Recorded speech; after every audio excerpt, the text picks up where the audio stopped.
Good day, everybody, and welcome to another edition of the Military and Foreign Affairs Network. I am your host, the voice of reason. Today, we are continuing our ongoing coverage of the war between the Russian Federation and Ukraine. So, as we continue to analyze and watch what is happening within the confines of this conflict, you can clearly see what is looking to happen next. Now, clearly, the Ukrainians have suffered military failures over the last 10 days. The Ukrainian much anticipated offensive operation designed to essentially sever the land corridor, pressure Russian forces in the south, seize control of Tokmak, possibly continue maneuvering south towards Melitopol, Berdyansk. That has not gone as planned, or at least in terms of success. We believe that elements within the Ukrainian military, within the political establishment, inside of Ukraine, inside of Western nation states, had believed that the Russian lines would collapse and the Ukrainians would be rolling south into the areas well south of Zaporizhia in the aforementioned cities, Melitopol, Berdyansk, Tokmak. That has not happened. The reason that has not happened is because of Russian air power and its ability to set up defensive lines that negate that offensive operation by the Ukrainians. The Ukrainians do not have an air force, as I said before. It is very difficult, near impossible, in the current modern times to conduct large-scale offensive operations without having a multi-domain capability, air power. The Russians have that capability. As Ukrainian columns have moved south, the Russians are able to identify those units and then engage those units both with land assets and, more importantly, air assets.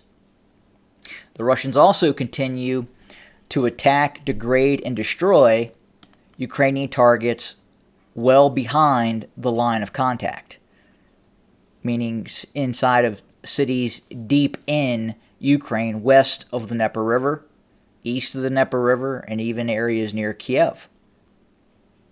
Supply depots, troop staging areas, command and control nodes, headquarters are the targets of ongoing Russian cruise missile and ballistic missile strikes.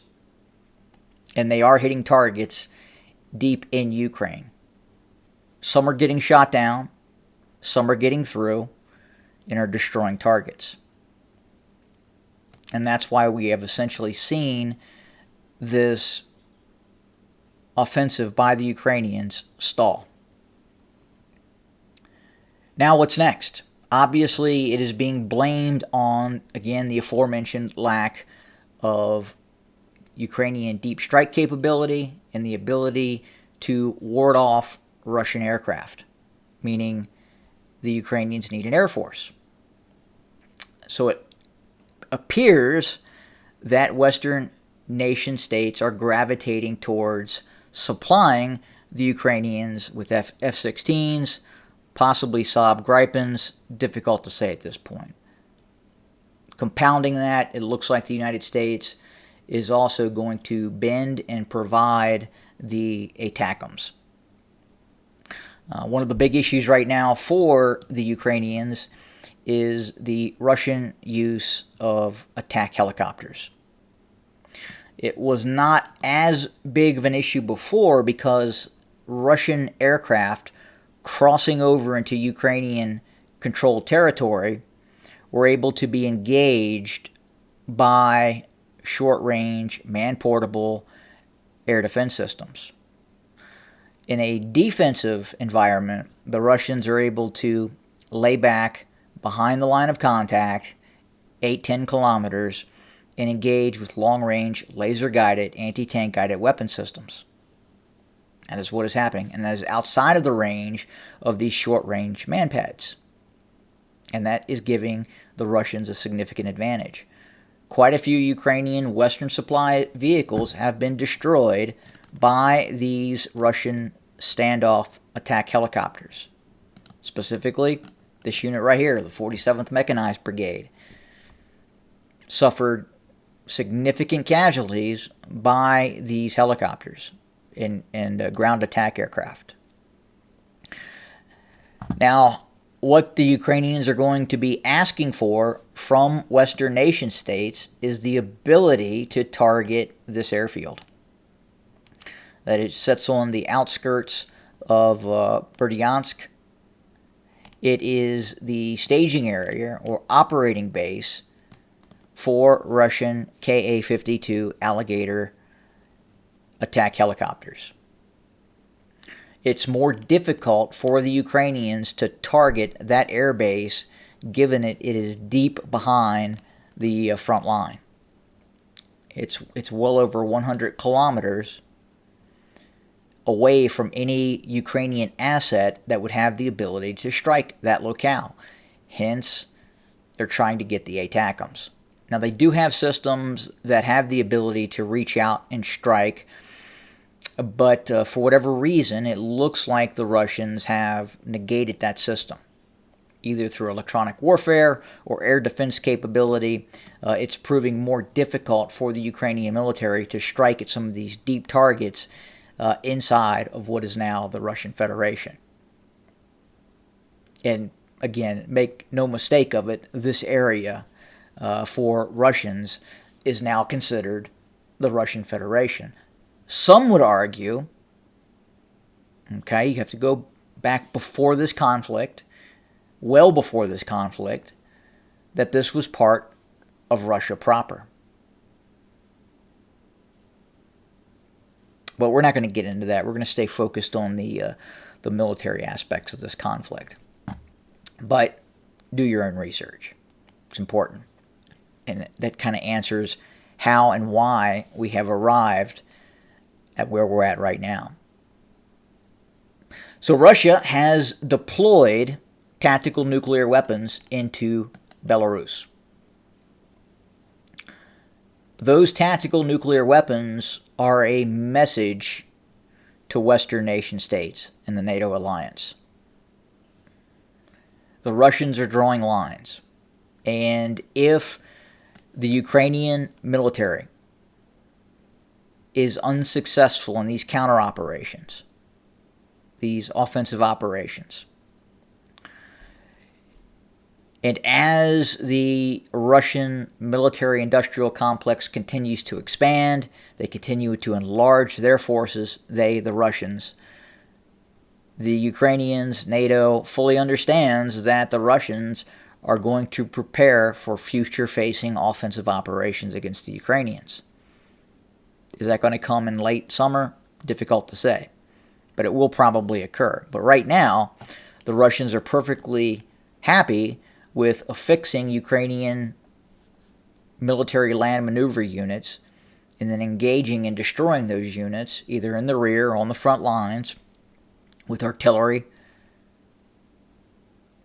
and ground attack assets from the air. Now, the West will either have to do one of two options. One of two options. Accept the status quo, accept the possible risk of renewed Russian offensive operations deeper into Ukraine,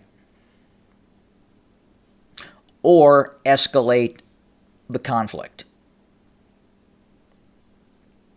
Meaning, provide the Ukrainians with an air force, provide the Ukrainians with longer range, precision-guided semi-ballistic weapon systems.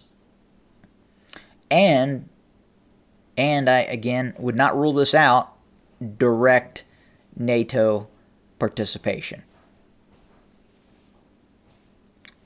So what does that mean? Does that mean that the North Atlantic Treaty Organization takes a vote and decides to enter the fray? No, it's not going to happen like that. It'll be done in a manner that individual nation states, Poland, namely, would launch said operation in support of the Ukrainians outside of the purview of NATO, thus causing a possible Russian strike against Polish targets, thus bringing in NATO. It's insanity. But that's kind of where we're heading right now. Again, this offensive operation by the Ukrainians, given the fact that they don't have an air force, is not going to work. It hasn't worked. So again, what's next? And what's next is obviously more direct military support for the Ukrainians. They're going to bump it up another level. They have to. They don't have an option. They, meaning the North Atlantic Treaty Organization. They don't have an option. Well, they have one other option, is the status quo. And that is something that I don't think the Western states, the United States, is interested in. And it sounds like the Ukrainians, or at least the Ukrainian leadership, the present Ukrainian leadership, is not interested in that option either. So here we go. We continue that path towards ultimately a wider ranging conflict. So that's kind of where we set for today. Again, we're continuing to watch things very, very closely. We're watching what is happening, obviously, on the ground. But more importantly, we're also watching future-facing moves by these countries, all participants involved, and kind of where things are heading. So thank you for joining us today. More to come very, very soon. And as always, have a good day.